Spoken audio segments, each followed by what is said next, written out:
نحمدہ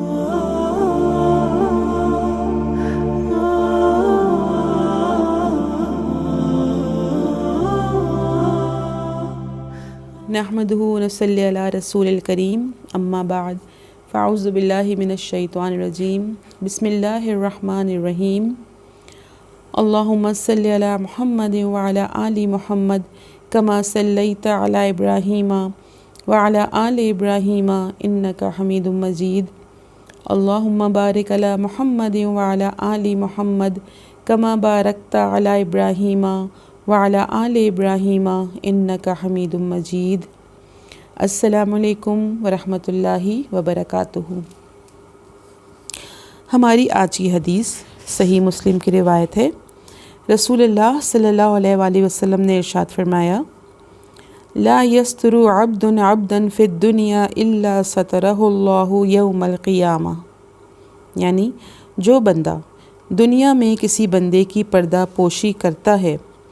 اللہ تعالیٰ قیامت کے دن ضرور اس کے عیبوں پر پردہ ڈالے گا۔ اس حدیث میں ایک انتہائی اہم جو کہنا چاہیے کہ ہماری کمزوری ہے، اس کی طرف نشاندہی کی گئی ہے۔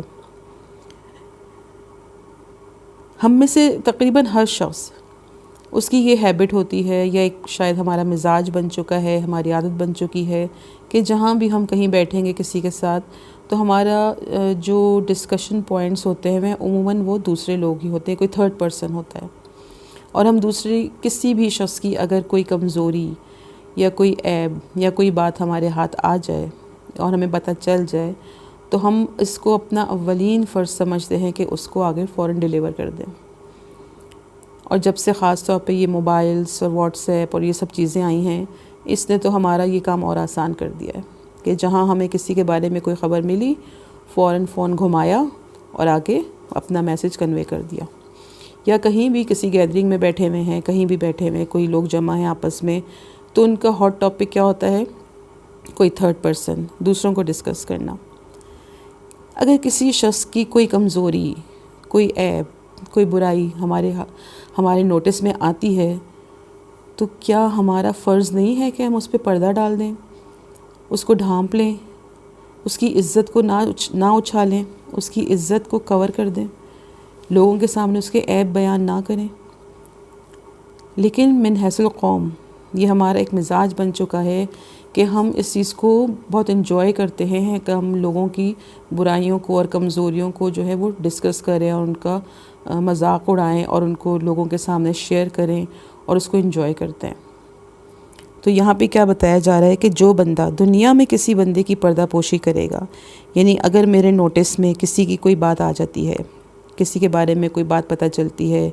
کسی بھی قسم کی کوئی بری بات، کوئی عیب، کوئی کسی کا آپس میں کوئی تلخ کلامی ہو گئی، کسی کا آپس میں کوئی جھگڑا ہو گیا، کسی بھی قسم کی کوئی برائی آ گئی، تو میری ذمہ داری ہے کہ میں اس کو ڈھانپ لوں، اس کو نظر انداز کر دوں، اس کو ڈسکس نہ کروں، اس کا لوگوں کے سامنے چرچا نہ کروں،